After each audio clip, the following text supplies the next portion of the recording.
ज्योति सिंह ने कल दिखा दिया कि वो अपने पति से कितना प्रेम करती हैं, अपने कान्हा से कितना प्रेम करती हैं, अपने परिवार से कितना प्रेम करती हैं।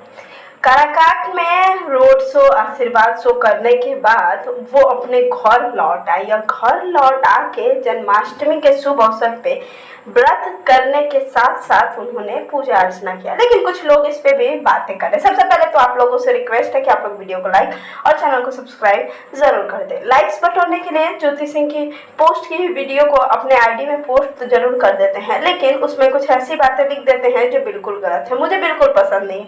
पवन सिंह अपनी पत्नी को कुछ कभी कहते नहीं है, भले इन दोनों के बीच में कोई भी रिश्ता सही नहीं है, लेकिन हमेशा से ही हमें इन दोनों के बीच में एक रिस्पेक्ट देखने को मिला है और यही चीज़ हो रहा है। कुछ लोग कह रहे हैं कि ज्योति सिंह सब कुछ दिखावा कर रही हैं, उनका किसी भी चीज़ में कोई दिलचस्पी नहीं, इससे पहले तो कुछ नहीं किया था और आज इतनी बड़ी बड़ी चीज़ें। आपको क्या लग रहा है, दिखावा है या प्रेम?